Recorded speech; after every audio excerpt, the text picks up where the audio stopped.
अस्सलाम वालेकुम स्टूडेंट्स। रोज़मर्रा ज़िंदगी में हम टकराव का अमल मुख्तलिफ़ मौक़ों पे देखते रहते हैं। मिसाल के तौर पर स्नूकर गेम में दो बॉल्स आपस में टकराती हैं, फुटबॉल गोल के पोल से टकराता है या दो कार्स आपस में टकराती हैं। तो टकराव का ये अमल कोलिजन कहलाता है और पार्टिकल का आपस में फोर्स की वजह से एक दूसरे को इंटरैक्ट करना बहुत थोड़े टाइम के लिए कोलिजन कहलाता है।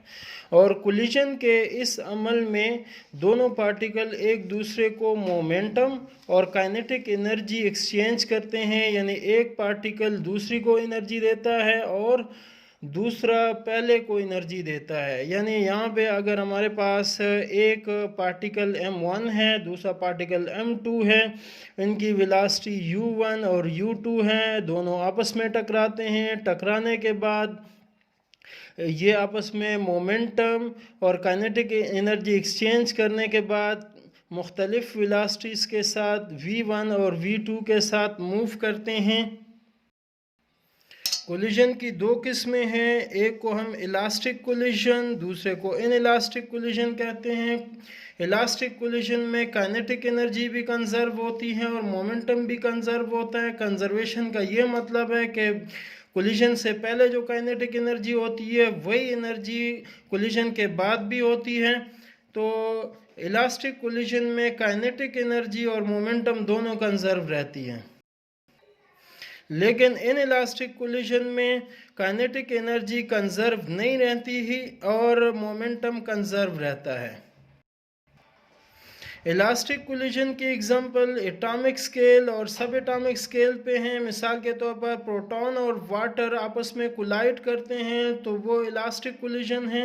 रियल लाइफ में बिलियर्ड बॉल जो हैं उनको अप्रॉक्सीमेट इलास्टिक कोलिजन कहते हैं, क्योंकि वो टोटल इलास्टिक कोलिजन नहीं होती। इन इलास्टिक कोलिजन की एग्जांपल बिलियर्ड बॉल्स हैं और जब दो कार्स आपस में टकराती हैं कार की कोलिजन है। और इन इलास्टिक कोलिजन में काइनेटिक एनर्जी बिफोर आफ्टर और kinetic energy after the collision equal नहीं होती, यानी कुछ काइनेटिक एनर्जी ज़ाया हो जाती है और सिस्टम से बाहर चली जाती है।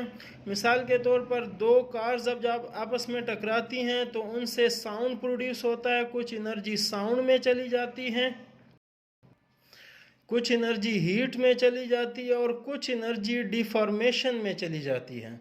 यानी वो दोनों कार एक दूसरे को डिफॉर्म करते हैं तो वहाँ पे वर्क डन होता है और उस वर्क डन में भी कुछ काइनेटिक एनर्जी ज़ाया हो जाती है, तो वो इन इलास्टिक कोलिजन है।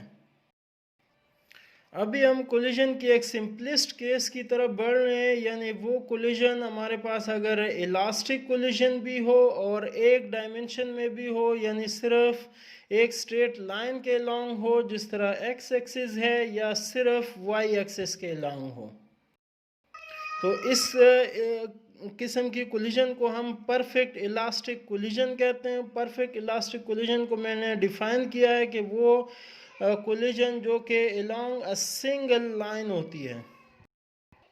तो सपोज करते हैं हमारे पास एक पार्टिकल m1 है जिसकी वेलोसिटी u1 है और दूसरा पार्टिकल m2 है जिसकी वेलोसिटी u2 है। ये एक दूसरे के करीब बढ़ रहे हैं और यहाँ पे एक दूसरे से कोलाइड करते हैं।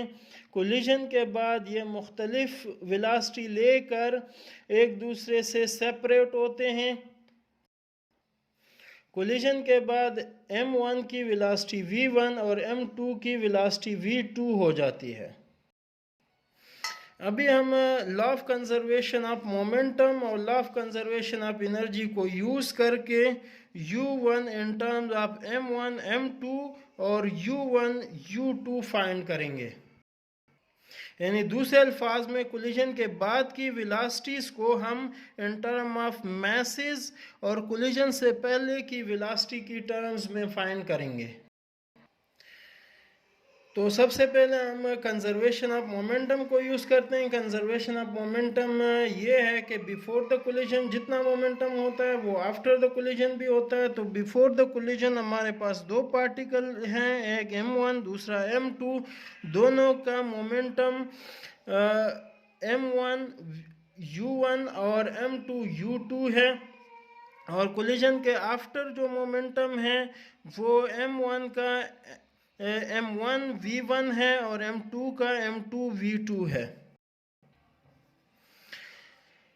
और अभी हम m1 को एक साइड पे लेंगे, तो m1 और m1 इन दोनों टर्म को हम लेफ्ट साइड पे और m2 वाली टर्म को हम राइट साइड पे लिखते हैं। यहाँ से हम इन दोनों से m1 कॉमन लेते हैं और यहाँ से m2 को कॉमन लेते हैं, तो ये हमारे पास इक्वेशन 1 बनती है।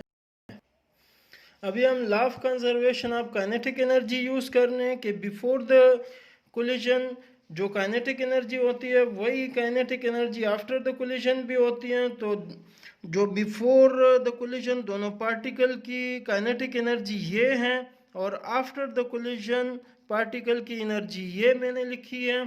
काइनेटिक एनर्जी का फार्मूला हाफ mv² है। यहाँ पर भी m1 को एक साइड पे लिखा और m2 को दूसरी साइड पे लिखा। इक्वेशन के दोनों साइड पे 1/2 1/2 1/2 और 1/2 है, तो ये एक दूसरे के साथ कैंसिल हो जाते हैं और हमारे पास ये इक्वेशन बचती है। अभी यहाँ से हम m1 को अगेन कॉमन लेंगे। जब कॉमन लेते हैं तो यहाँ हमारे पास u1² माइनस v1² और यहाँ से हम m2 को कॉमन लेंगे, तो m2 को कॉमन निकाल के u2² माइनस v2² बचता है।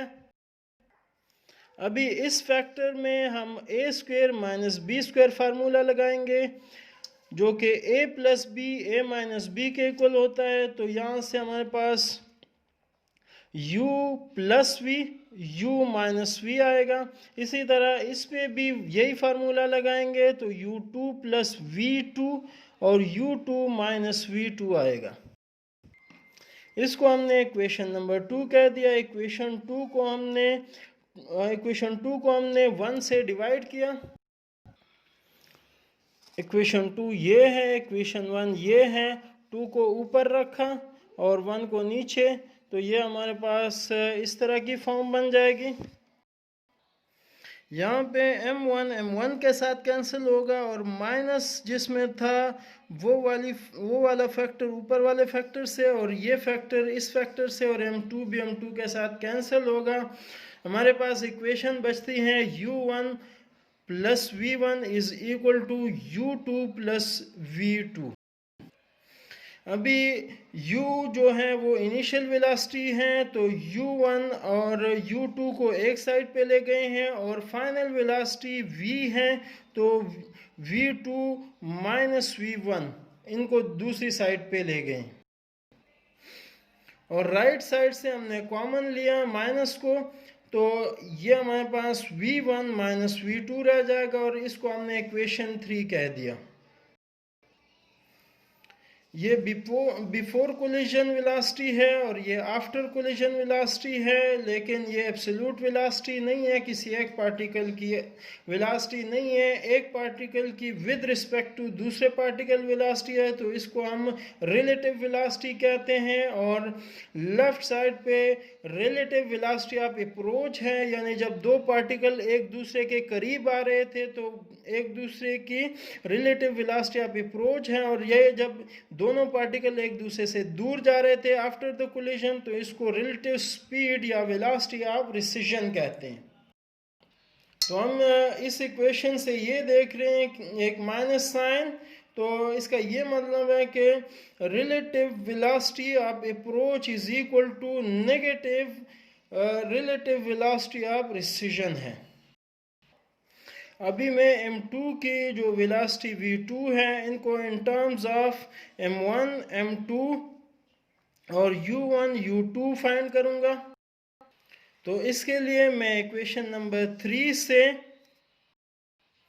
u1 को एलिमिनेट करूंगा, तो u1 को एलिमिनेट करने के लिए मैंने इक्वेशन नंबर 3 को ऐसे लिखा, v1 is equal to v2 plus u2 minus u1, यानी मैंने इक्वेशन नंबर 3 से u1 की वैल्यू निकाली। अभी इस u1 की वैल्यू को मैं इक्वेशन नंबर स्टेरिक में पुट करूंगा। इक्वेशन नंबर स्टेरिक ये है जो कि मोमेंटम की कंजर्वेशन से आई थी, और इसमें u1 जो कि ये पड़ा हुआ है, इस u1 की जगह मैं ये वैल्यू पुट करूंगा। तो u1 की वैल्यू जब मैंने पुट की तो मेरे पास ये इक्वेशन आ गई। अभी इस इक्वेशन में मैं u1, u2 और v2 को सेपरेट करूंगा। तो जब मैं सेपरेट करूंगा तो m1 के मेरे पास दो टर्म हैं, m1 u1 plus m1 u1, तो ये दोनों ऐड होके 2 टाइम्स m1 u1 हो जाएगा। और u2 की ये दो टर्म्स हैं, तो इनमें u2 को कॉमन लेके m2 माइनस m1 होगा। और v2 की ये दो टर्म्स हैं, इन दोनों टर्म्स से v2 कॉमन लिया तो m1 प्लस m2 रह गया। अभी v2 को चूंकि हमने फाइंड करना है, तो इस इक्वेशन की जो राइट साइड है उसको मैं लेफ्ट पे शिफ्ट किया और इसके लेफ्ट साइड को राइट पे शिफ्ट किया, और v2 को मैं लेफ्ट साइड पे छोड़ूंगा। m1 प्लस m2 का फैक्टर मैं राइट साइड पे ला के डिवाइड करूंगा, और यहाँ पे ये ऊपर वाली टर्म एज इट इज आएगी। अभी मैं राइट साइड पे एलसीएम को स्प्लिट कर रहा हूँ, तो इसके नीचे m1 प्लस m2 अलग से आएगा और इसके नीचे m1 प्लस m2 अलग से आएगा। अभी इस इक्वेशन को और वाज़ेह शक्ल देने के लिए u1 और u2 को मैं ब्रैकेट से बाहर लिख देता हूँ। तो हमारे पास v2 जो कि in terms of u1, u2 जो कि बिफोर द कोलिजन वेलोसिटीज हैं, और m1 और m2 जो कि मासेस ऑफ द पार्टिकल हैं, इनकी टर्म में v2 की वैल्यू आ गई। मैंने v2 फाइंड किया है, लेकिन बुक में v1 फाइंड हो चुका हुआ है। वो बुक में सॉल्व हैं, आप उनको ट्राई करें और फिर उनको सीख लें और मुझे भेज दें, ग्रुप में सेंड कर दें। बुक में u1 को सॉल्व किया गया है और u2 को ऐसे ही लिखा है। मैंने u2 को आपके लिए सॉल्व किया है और u1 पहले से सॉल्व हो चुका है। u1 को भी in term of initial velocities u1 और u2 और इनके मैसेज m1 और m2 के टर्म में डिराइव किया गया है। तो आप इस कैलकुलेशन को सॉल्व करके ग्रुप में भेज दें।